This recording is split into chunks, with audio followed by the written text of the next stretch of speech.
అదే అసిస్టెంట్లని ఈ అమ్మాయికి బాడీ గార్డ్స్గా పెట్టి పంపిస్తూ ఉంటాడు. సో నేను కొంచెం ఎంక్వైరీ చేశాను అక్కడ స్టాఫ్ని, ఆ కమ్యూనిటీలో. వీళ్ళని పంపించేశారు కమ్యూనిటీ వాళ్ళు. పంపించేశారు ఇవన్నీ తెలుసుకొని. నేను అక్కడ ఉండననే వాళ్ళకి తెలీదు, ఫ్యామిలీ ఫ్లాట్ అనుకుంటారు మాది.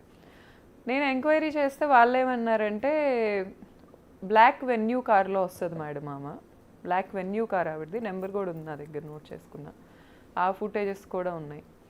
రాత్రులే వస్తుంది, అర్ధరాత్రులు. సార్ కింద ఉండే స్టాఫ్ ఏం చెప్పారంటే మేడం వచ్చింది నోట్ చేయకూడదు, నోట్ చేస్తే ఊరుకోని బెదిరించారు.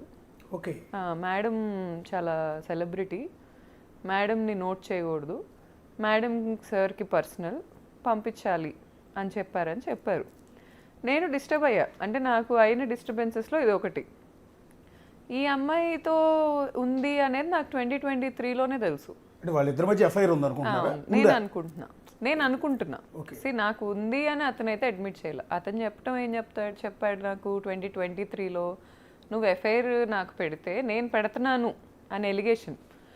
నువ్వు పెడితే నాకు హీరోయిన్లతో పెట్టు, ఇలాంటి ముచ్చు మొహాలు సైడ్ ఆర్టిస్టులతో నాకు ఎఫ్ఐఆర్లు పెట్టకు, ఇదే మాట అన్నాడు అతను. నాకు ఆ అమ్మాయి మొహం అలా నాకేమనిపించలే, అతనే అన్నాడు పెట్టకు నాకు ఎఫ్ఐఆర్లు ఈ అమ్మాయితో, నువ్వు పెడితే హీరోయిన్ మెయిన్ ఆర్టిస్టులతో పెట్టు. ఇలా ఈ అమ్మాయి సైడ్ ఆర్టిస్ట్, అతను సినిమాలో యాక్ట్ చేసింది. వీళ్ళిద్దరిది సీన్ కూడా ఉంటుంది, అందులో చీటింగ్ గురించే మాట్లాడుకుంటుంటారు వీళ్ళిద్దరు సినిమా సీన్లో. ఓకే, సో ఈ అమ్మాయి ఇష్యూస్ అవుతున్నాయి అని 100% ఆ అమ్మాయికి నేను మీడియాకు ఒకవేళ వెళ్ళక ముందు ఈ వీడియో ఉన్నా తెలుసు. ఎలా అంటే 2023లో ప్రెగ్నెంట్ నేను అమ్మాయికి కాల్ చేశా. ఓకే, నాకు వాళ్ళిద్దరి మధ్యలో ఎఫ్ఐఆర్ నడుస్తుందని నాకు ర్యాండమ్ పీపుల్ చెప్పారు. తను ఇన్ఫ్లుయెన్సరే కదా, పబ్బుల్లో కనిపిస్తున్నారు వీళ్ళిద్దరూ, రాత్రిపూట కలిసి తిరుగుతున్నారు, కార్లో కనిపించింది ధర్మాతో, ఇలా చెప్తుంటే నేను ఫోన్ చేసి అడిగా, రితు ఏంటిది, ఇది నిజమేనా, నేను సర్టెన్ థింగ్స్ వింటున్నాను, ఇది నిజమేనా? అయ్యో చీచి, అసలు నువ్వు ఒక బిజినెస్ ఉమెన్ అని నాకు తెలుసు, నువ్వు చాలా తెలిసిన దానివి నాకు, నువ్వు ఒక ఇన్ఫ్లుయెన్సర్ అని నాకు తెలుసు, మీరిద్దరూ ఎప్పటి నుంచో నాకు తెలుసు, నేనెందుకు అలా చేస్తాను అనింది. నేను నమ్మేశా. ఇతన్నే నేను పట్టుకోలేకపోయా ఆ టైంలో. ఆ అమ్మాయిని నమ్మేసిన తర్వాత స్లోగా నాకు అసలు ఎప్పుడైతే ఈ అమ్మాయితో ఫ్రెండ్షిప్ స్టార్ట్ అయిందో సార్, ఖచ్చితంగా ఏదో అలవాటు చేసింది ఆ అబ్బాయికి. అయితే నాకు అనిపించింది, ఒక వైఫ్కే అర్థమవుతుంది హస్బెండ్ ఎలా ప్యాటర్న్స్ మారుతున్నాయి, హస్బెండ్ నైట్ ఎప్పుడు రావట్లేదు, కొత్తగా ఈ హ్యాపీ డెంటల్ తింటాం ఒకటి, ఈ హ్యాపీ డెంటల్ ఎందుకు తింటున్నాడు, సర్టెన్ థింగ్స్ ఎందుకు కవర్ చేసుకుంటున్నాడు, ఇవన్నీ నాకు డౌట్లు వచ్చాయి. ఈ పాపకు ఆ ఫ్లాట్ ఇష్టం అనుకుంటా, మమ్మల్ని పంపించేసింది ఇతనితో చెప్పించి. ఇతనేమంటాడు, ఫ్లాట్కి ఆరా ఉండిద్దంట, ఆరా పేరు రితు చౌదరి ఏమో, ఫ్లాట్కి ఒక ఆరా ఉండిద్ది, నువ్వు అను వీడొచ్చాక నాకు ఆరా పోయింది, మేము వెళ్ళిపోయాక ఇప్పుడు ఆరా ఉంది అతనికి. వాళ్ళ నైబర్స్ చెప్తారు సార్, అసలు ఎంతమంది అమ్మాయి రెంటెడ్ ఫ్లాటే సార్, కానీ రెంటల్ అగ్రిమెంట్ నా పేరు మీద ఉంది. ఆ ఓనర్కి కూడా తెలీదు నేను లేనని, అక్కడ ఆయన ఎక్కడో ఉంటారు. సో ఇతను ఏం చెప్పుకుంటున్నాడు, పోనీ ఫర్ ఎగ్జాంపుల్ ఆఫీస్ అని చెప్పుకున్నాడు అనుకుందాం సార్, అమ్మాయి అమాయకురాలు అనుకుందాం, అమ్మాయికి పాపం ఏం తెలీదు, నోట్లో అరటిపండు పెట్టినా కొరకటానికి ఫోన్ చేసి అడిగిద్ది ఎవరు నేను ఎట్లా కొరకాలని. అలాంటి వ్యక్తి ఆఫీస్ అయితే ఆ టైంలో వెళ్తుందా? రోజు టైం స్టాంప్స్ చూడండి ఆ వీడియోస్ మీద, నైట్ 1 o'clock నుంచి 4 o'clock ఆర్ మార్నింగ్ 6 o'clock వరకే అమ్మాయి ఉంటుంది. మిడ్ నైట్, మార్నింగ్స్ రాదు. ఒకవేళ మార్నింగ్ ఆ అమ్మాయిని పంపించాలి అంటే, ఒకవేళ వీళ్ళిద్దరు పడుకొని లేట్ నైట్, ఒకవేళ అమ్మాయి 7, 8 ఆ టైంకి లెగిస్తే ఒక అసిస్టెంట్ నుంచి పంపిస్తాడు. ఆ అమ్మాయి ఎవరికి సెలబ్రిటీ కదా, కనిపించకుండా ఇలా మొహాలు ముక్కులు ఇలా అనుకుంటా వెళ్తూ ఉంటుంది. ఈ అమ్మాయి ఓపెన్గా నా పేరు మీద ఉన్న ఫ్లాట్, అగ్రిమెంట్ ఉన్న ఫ్లాట్కి ట్రెస్ పాస్ చేసింది అనాలి నేను.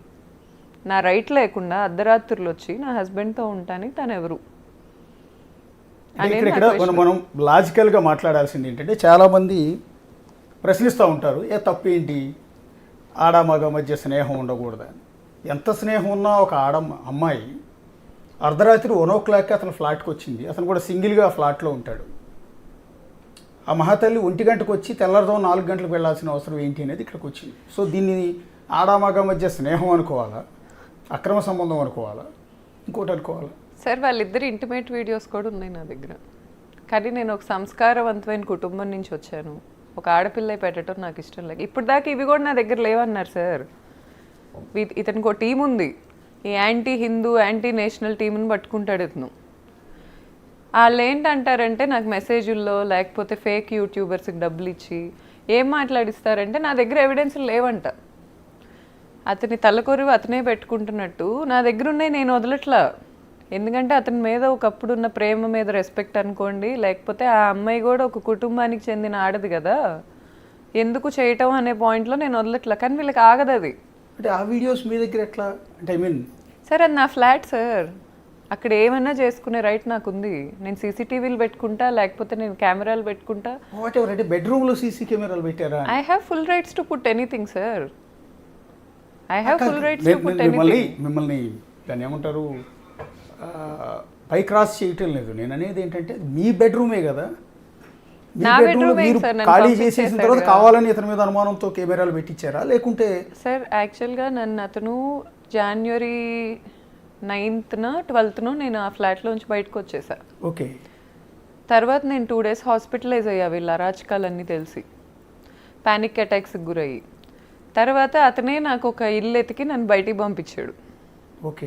ఆ ఇల్లు అతనే ఎతికి పెట్టాడు, పంపించాడు. కానీ నేను వెళ్ళిపోయాక నాకు విడాకులు ఇవ్వట్లా.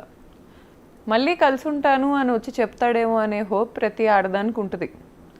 సో అసలు అతను ఏం చేస్తున్నాడో తెలుసుకోవాలి కదండి సార్. అది బయట పెట్టే ఉద్దేశం కాదు, అట్లీస్ట్ అతను ఏం చేస్తున్నాడో తెలుసుకోవాలి కదా. ఇప్పుడు ఈ ఋతువు అనే అమ్మాయితో నన్ను మాట్లాడిచ్చాడు. నాకు ఒక రోజు ఏం చెప్పాడు, ఇలాంటి అమ్మాయిలందరితో నన్ను తిట్టిస్తా కొట్టిస్తా అని చెప్పాడు.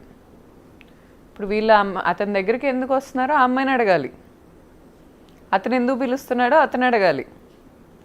ఆ అమ్మాయి బాడీ లాంగ్వేజ్ మీరు చూస్తే ఇప్పుడు ఇచ్చిన కొన్ని వీడియోస్లో అమ్మాయి తాగలేదంటే ఎవరు నమ్మరు. పసిపిల్లలకు కూడా అర్థమవుతుంది వాళ్ళు ఎంత డ్రంక్ ఉన్నారో. మార్నింగ్ 4 o'clockకి ఆ ప్లే అవుతున్న విజువల్, మార్నింగ్ 4 o'clock Sunday. 4:24 లిఫ్ట్లో బయటకు వెళ్తున్న వీడియో. ఆఫ్టర్ పార్టీస్ అంటారు వాటిని.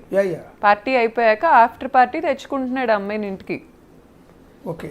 ఇప్పుడు ఆ అమ్మాయి అంత ఓపెన్గా, సేమ్ కమ్యూనిటీ మనిషిని నేను, అమ్మాయిది కోనాపాలెం అంటున్నారు, మరి నిజమో కాదో, మా ఊరు దగ్గర ఒక ఊరు.